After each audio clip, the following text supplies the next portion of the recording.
Bismillahirrahmanirrahim. Elhamdülillahi Rabbil alemin. Vessalatu vesselamu ala nebiyyina Muhammed ve ala alihi ve ashabihi ecma'in.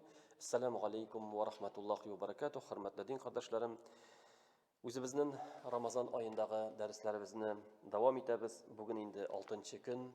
Elhamdülillah, Allah subhanahu ve taala bizge şuşu günlerini uruza tutarga nasip etti.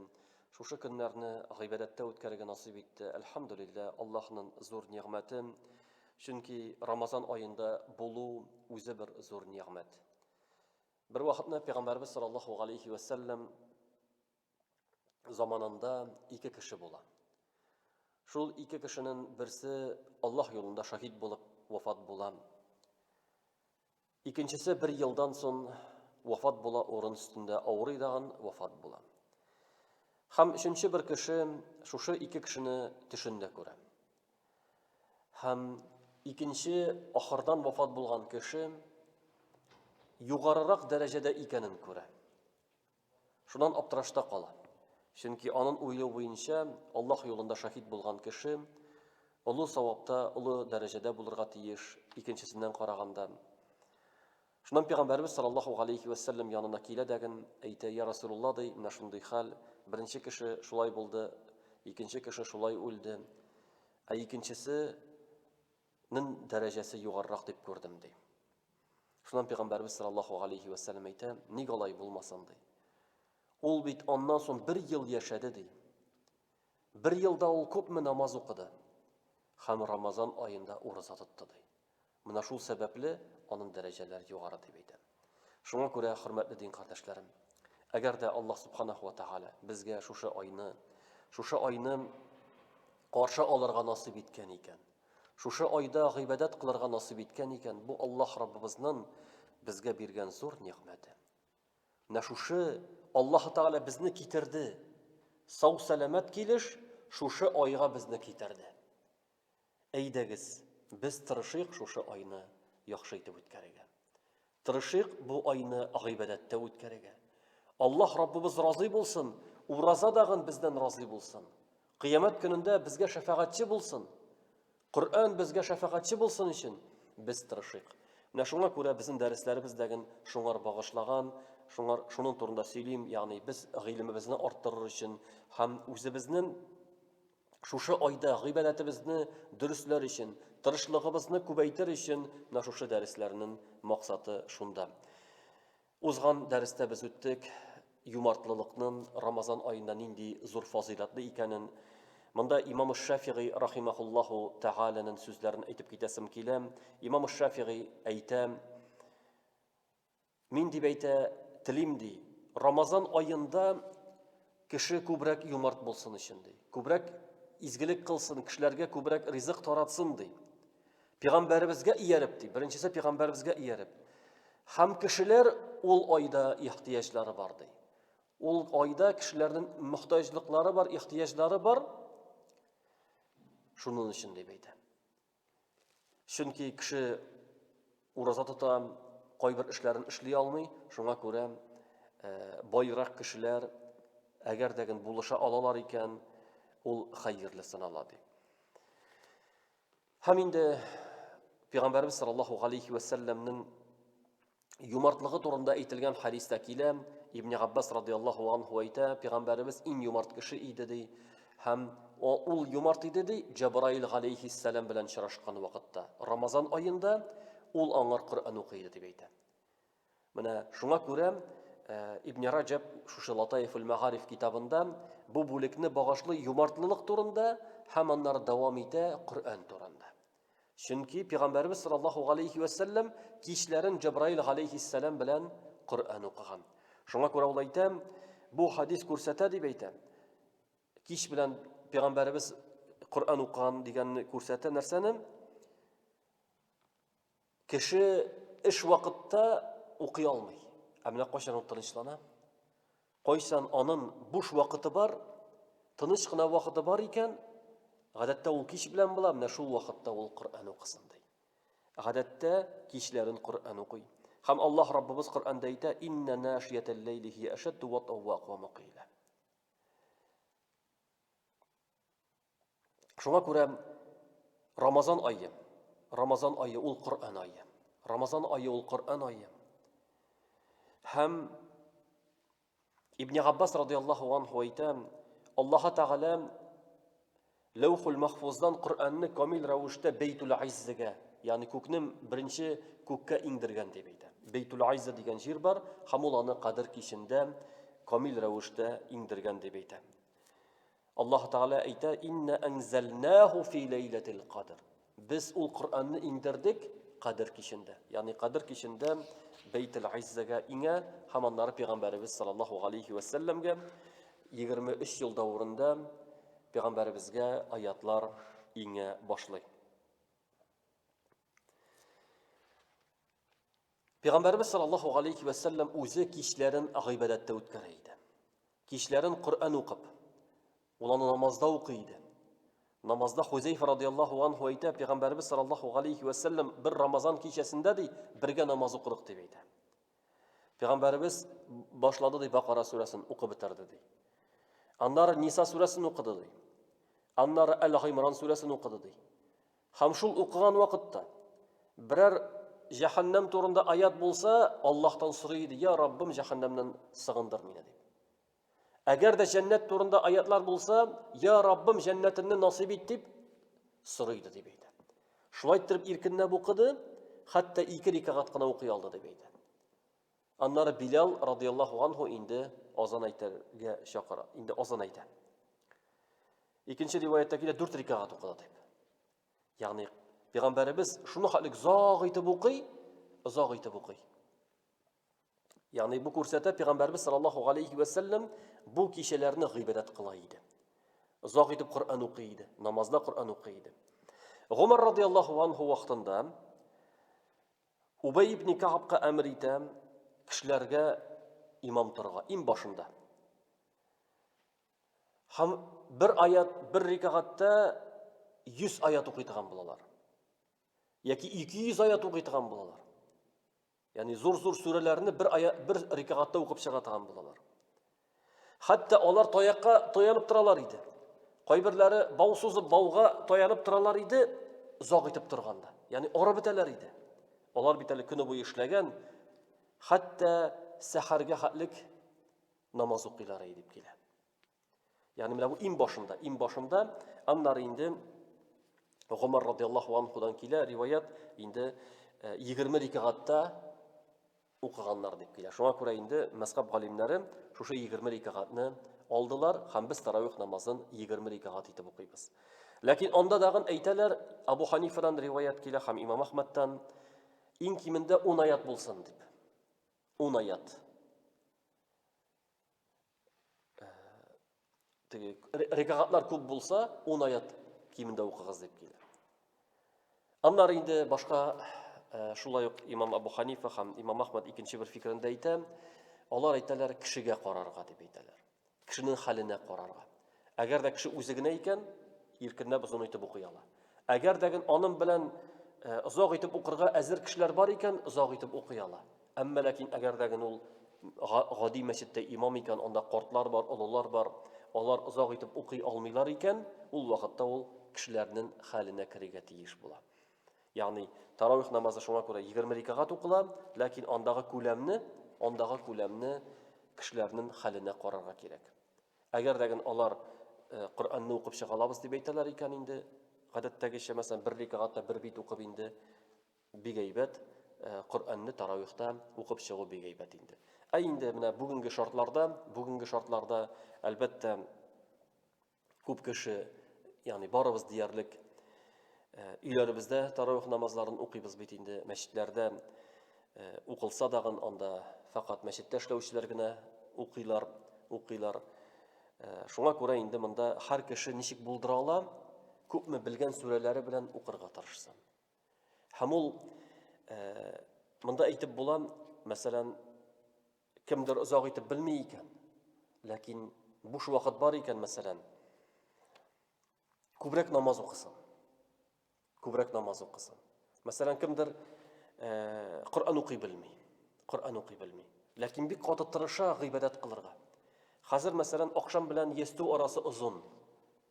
Менә шул вакытта ифтарынны ашап бетергәч, вакыт бар икән, көчен бар икән, намаз укы. Нәфил намаз укы. Яки Коръан укы шул вакытта. Шулай итеп гыйбадәттә үткәрергә тырыш. Яки тәсбихын алдаган зикр әйтеп утыр. Я инде халым беткән булса ял итеп ал, таравих намазын нык итеп бастырага. Чөнки менә хәзер безнең кичләр кыскарып бара. Төннәр безнең кыскара. Шуңа күрә ястүдән соң инде иртәнге намазга халык бик аз вакыт кала. Менә акшам белән ястү арасы әле иркен. Шуңа күрә менә нәфил гыйбадәтне без шушы акшам белән ястү арасында башкара алабыз. Менә ястүне көткәндә Коръан укый яки хәтта нәфил намазлардагын укый алабыз, чөнки ул кыямул лейлдән санала. Акшамнан соң укылган намаз ул кыямул лейлдән санала. Ә инде таравих намазы ансы инде ястүдән соң була. Ястү намазыннан соң була. Менә монда мин китерәсем килә безнең кайбер галимнәрнең ничек итеп алар тырышканнар. Ничек итеп алар шушы Рамазан кичләрендә укыганнар.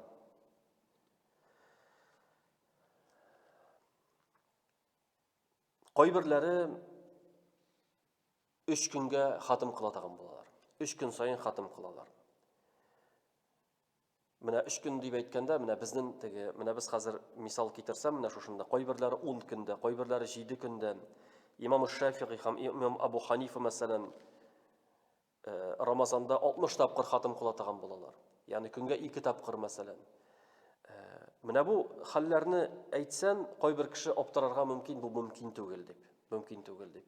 Як бу мөмкин, һәм моның менә мисалы без инде әлхәмдүлилләh менә мәчеттә безнең остазыбыз Ибраһим остаз 3 көн сайын хатым кылып бара. Ягъни менә көн сайын 3 olmasa YouTube'da яздырып бара, теләгән кеше карый ала. Бүген мәсәлән иртәнге намаздан соң ул 7 җүзне укыды мәсәлән, 4 сәгать эчендә 7 җүзне укыды, тагын 3 җүз укыгач, иншалла, инде Коръанны хатым кылабыз. Бүген акшам алдыннан Аллаһ насыйп итсә, шулай ук Коръан хатым кылачакбыз. Ягъни инде бу икенче тапкыр булачак. Менә без 3 көннән соң бер хатым кылган идек. Менә бүген 6-сы инде икенче тапкыр Коръанны хатым кылабыз. Ягъни бу нәрсәне аңлата? Ягъни, хөрмәтле дин кардәшләрем, бу мөмкин икән. Ягъни, борынгы галимнәр турында, аларның тормышларыннан, алар ничек итеп хатым кылганнар турында укып, аптырап кала идек. Әмма кайчан без күрәбез, үзебезнең арадагы дин кардәшләребез, ул Коръан хафиз, Коръанны җиңел укый, ләкин алар тырышып шулай укый алганнарын күргәч, бу һәрберебезгә дәрес була. Һәрберебез уйланырга тиешлебез. Әник мин алай эшли алмыйм. Әник мин укый алмыйм. Әник мин тырыша алмыйм дип. Шуңа күрә, менә һәрберебезгә тырышырга, шушы айны гыйбадәттә үткәрергә кирәк. Ибн Раҗаб рахимахуллаһу әйтә, бел дип әйтә.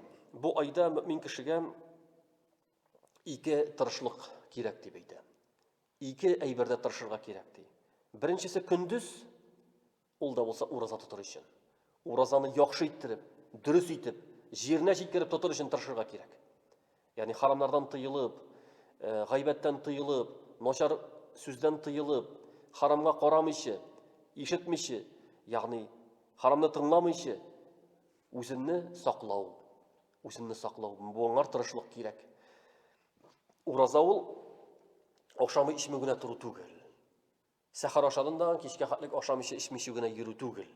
Әмма син үзеңне уразанны сакларга тиешлесең. Икенчесе кичләрен дип әйтә. Кичләрен таравих намазларын уку, гыйбадәттә үткәрергә тырышу, менә кичен гыйбадәттә үткәрергә тырышу. Менә моңар дагын тырышлык кирәк. Тырышлык кирәк.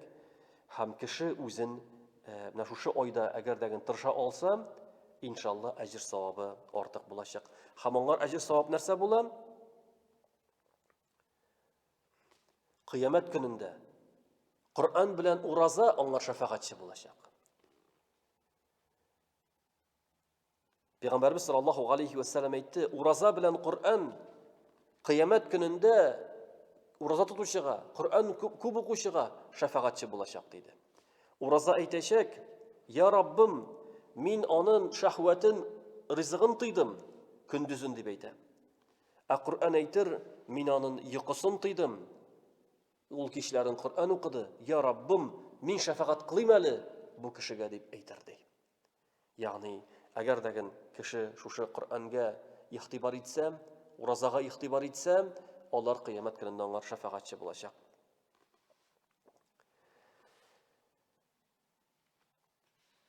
Ягъни, фақат уразага дөрес итеп уразаны тотырга кирәк. Әйткәнемчә, ул ашау ичүдән генә тыелу түгел, харамнардан тыелу, уразаны саклау. Һәм инде киресенчә кем уразасын дөрес тотмый, уразасына ихтибар итми, уразасы фақат аның ашамыйчы һәм эчмичә турыдан гына гыйбарәт икән, Алла сакласын, кайбер риваятларда килә, намаз, әгәр дә кешенең намазы кире аңар теге чүпрәк шикелле җыелыр дагын йөзенә ыргытылыр дип килә. Ураза дагын аңар кире ыргытылырга мөмкин. Шуңа күрә, ураза тотабыз икән, аны җиренә җиткереп тотырга кирәк.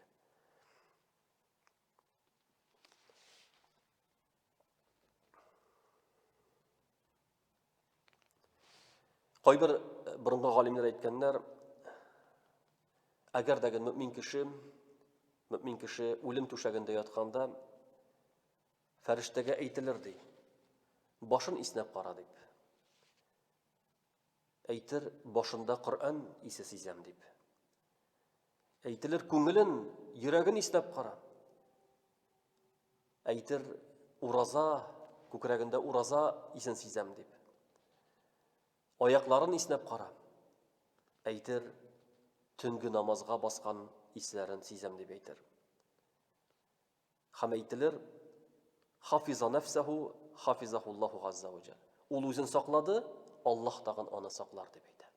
Ягъни ул уразада булды, ул Коръән укыды, ул төнге намазга торды. Менә бу кеше үзен саклаган кеше, Аллаһ Тәгалә дәген ул кешене саклаячак.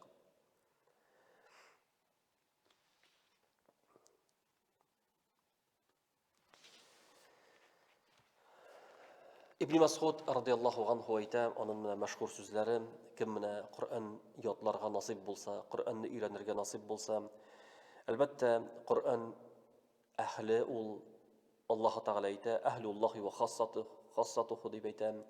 Коръән әһлләре алар Аллаһның әһле дип әйтә. Аллаһның аерым кешеләре ди. Коръән укучы кеше, Коръәнне ятлаган кеше аерылып торсын дип әйтә төне белән. Кешеләр йоклаганда ул Коръән укысын ди. Көндүзе белән аерылып торсын. Кешеләр ашап йөргәндә ул ураза тота. Кешеләр көлгәндә ул елый.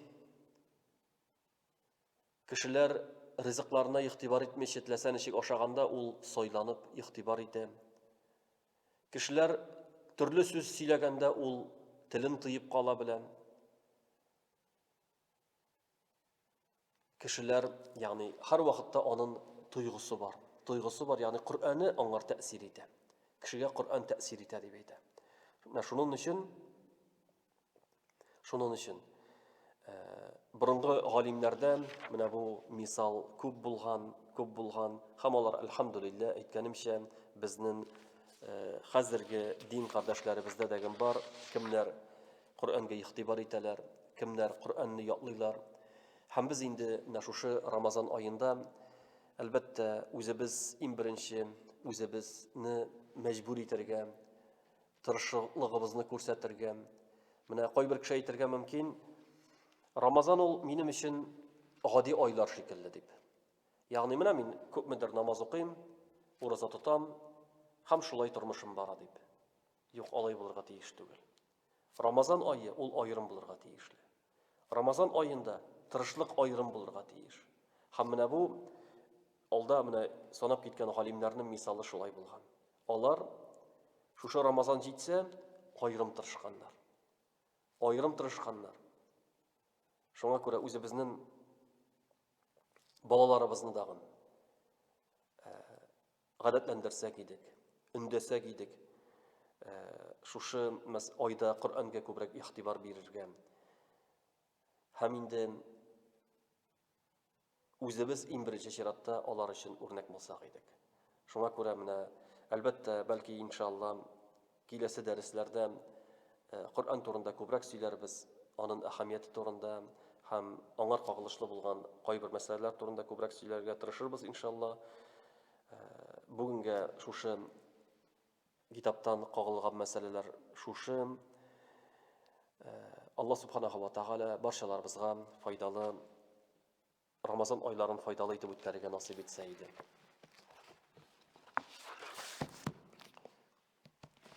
Хәзер дәресебезнең икенче өлешенә күчәбез. Ул Фатиха сүрәсе һәм кыска сүрәләр дип атала бит инде безнең. Без узган дәрестә Әлхәмдүлиллаһи раббил аламин мәгънәсенә тукталган идек. Ягъни әлхәмдүлиллә нинди мәгънә бирә, Аллаһ Тәгаләне мактау нинди мәгънә бирә, шуның турында сөйләдек. Хәзер шушы аятның дәвам итәсем килә. Фатиха сүрәсендә Әлхәмдүлиллаһи раббил аламин. Беренче аят Әлхәмдүлиллаһи раббил аламин. Әлхәмдүлиллаһи. Әлхәмд турында без сөйләдек. Лиллаһи, ягъни Аллаһ. Аллаһка барлык мактаулар. Аллаһ Раббыбызның иң бийек исеме. Күпчелек галимнәр Аллаһ иң бийек исем дип әйтәләр. Һәм аның мәгънәсе дә бар. Һәрбер исемнең мәгънәсе бар. Ибн Аббас радиллаһу анһу әйтә, аның мәгънәсе зул улухия вал убудия аля халқихи аҗмаин дип әйтә. Ягъни ул гыйбадәткә лаеклы булган, ягъни барлык мәхлукат бер аңлар гына гыйбадәт кылырга тиешле зат икәнне аңлата ди. Ягъни Аллаһ ул гыйбадәткә лаеклы булган зат дигән мәгънә бирә. Аллаһ, ягъни без бер аңлар гына гыйбадәт кылырга тиешлебез икәнне аңлата. Шуңа күрә ул Аллаһ. Әлхәмдүлиллә дип әйткәндә, лиллә, ләм лил истиграк, ау лит тәмлик.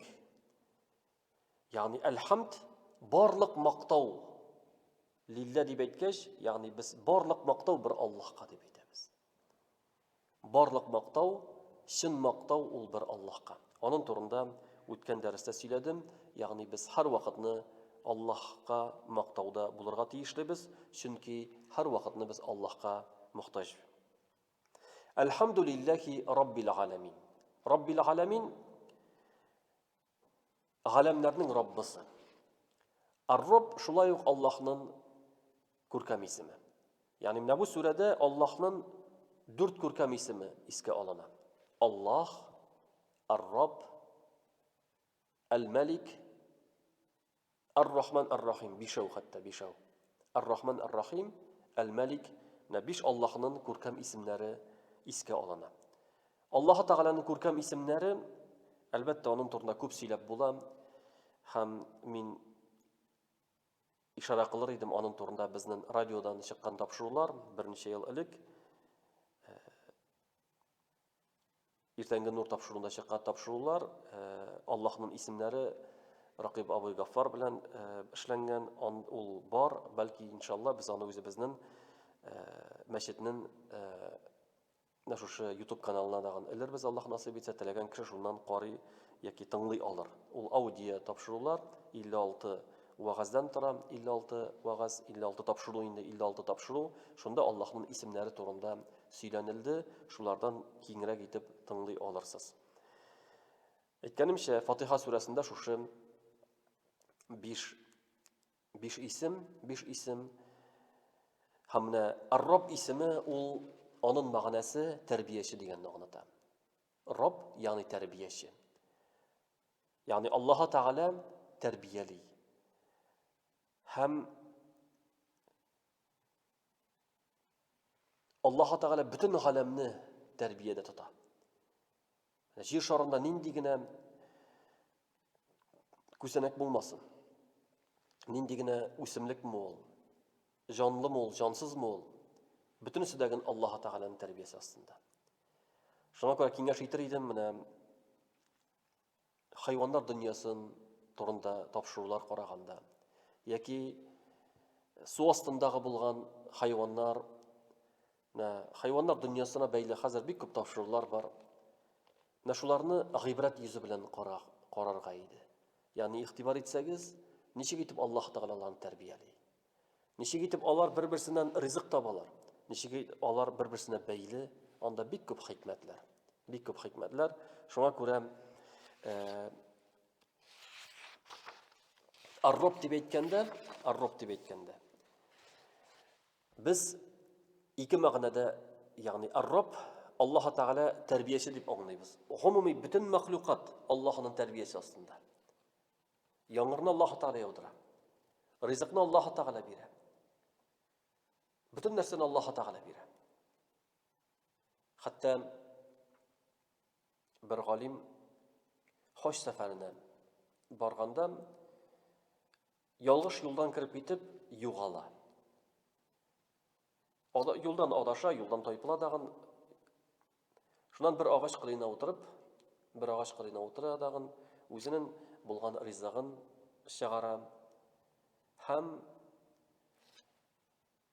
ашый башлый. Шунда ипи балчыклары җиргә төшә. Шунда кырмыскалар килеп, шул ипи балчыкларын ташый башлыйлар. Шундан соң әйтә, каралы дип әйтә. Аллаһ Тәгалә мине юлдан адаштырды, шушы кырмыскаларга ризык алып килер өчен. Шушы кырмыскаларга ризык килсен өчен Аллаһ Тәгалә мине монда китерде ди. Ягъни менә бу фикерләгән кешенең фикере. Һәм әгәр дә без тормышыбызда фикерләсәк, уйласак, без күрәчәкбез. Аллаһ Тәгалә безне белән тәрбияли. Аллаһ Тәгалә безне алып бара. Фақат безнең бурычыбыз Аллаһка буйсынып яшәү. Аллаһка буйсыну бөтен нәрсә Аллаһның тәртибе белән бара. Һәм Аллаһ Тәгалә тәрбияли үзенең итагать иткән бәндәләрен аерым тәрбия белән тәрбияли. Ул аларга тауфик бирә. Һәм Аллаһның тауфигында булган кеше һәр вакытны хәерле була. Шуңа Пәйгамбәрбез саллаллаһу алейхи ва саллям әйтә, кешенең максаты ахират булсын ди. Нинди генә эш эшләмәсен, ул тормышында һәр вакытны ахират турында уйласын. Менә бу эшем минем. Кыямәт көненә нәрсә бирә? Ягъни бу мине Аллаһка якынайтамы? Менә бу эшләрем минем. Ягъни синең төп максатың Аллаһка кайтып, Аллаһ каршында хисап кылыну булачак. Шуның турында уйларга тиешлесен. Әгәр дә кешенең тормышы шул булса да, Аллаһ Тәгалә аңар ярдәм итә ди. Аллаһ Тәгалә аның бөтен таралган эшләрен бергә җыя ди. Һәм көтмәгән җирдән ризык бирә дип әйтә. Әгәр дә ул кешенең максаты дөнья булса да, фақат дөнья бу көндәлек, бүгенге дөнья өчен генә кайгырта икән, ахират турында уйламыйчы, Аллаһ Тәгалә игътибар итмәс ул кешегә дөньяның кайсы җирендә ул халак булыр дип әйтә. Ягъни менә Аллаһка итагать иткән кешене Аллаһ Тәгалә тәрбияли, аерым тәрбия белән. Ул аңар тауфик бирә. Һәм үзенең ярдәмен бирә. Шуңа күрә, әгәр дә без Коръәнгә игътибар итсәк, Коръәндәге дуалар бөтенесеннән башлана диярлек. Раббана тaqabbal minna Ибрахим алейхиссалам дуасын. Адам алейхиссалам Раббана заламна анфусана. Ягъни бөтен пәйгамбәрләрнең дуалары Аллаһка мөрәҗәгать итәләр, я Раббыбыз дип. Менә бу Аллаһка мөрәҗәгать иткәннең иң бөек исемнәреннән берсе. Ягъни син бөек тәрбиячегә мөрәҗәгать итәсең. Бөек тәрбиячегә. Тәнендәге һәр бер күзәнәкне Аллаһ Тәгалә белә һәм күрә. Әгәр дә авырыйсың икән, Аллаһтан сора. Я Раббым, син бит беләсең. Я Раббым, син бит шифасын беләсең дип. Аллаһтан сора. Нинди генә авыр булмасын. Нинди генә авыр хәлгә төшмә, Аллаһтан сора, чөнки ул тәрбияче зат Аллаһ Тәгалә. Аллаһ Тәгалә үзенең ярдәмен бирәчәк. Шуңа күрә Аллаһ Тәгалә әйтә: "Удуни астаҗиб лакум" ди. Миннән сорагыз ди, мин сезгә җавап бирәмен дип әйтә. Шуның өчен, хөрмәтле дин кардәшләр, менә Рамазан аенда кешеләр нинди генә авырулар юк, нинди генә мәшәкатьләр юк, Аллаһка кайтыйк, Аллаһка мөрәҗәгать итик. Аллаһ Тәгаләдән сорыйк. Аллаһ Тәгалә җавап бирергә әзер.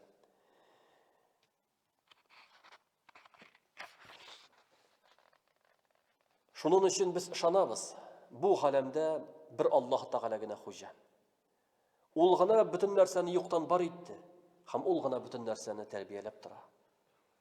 Шуңа күрә без мусульманнар ышанабыз, Аллаһ Тәгалә бар итте бөтен нәрсәне.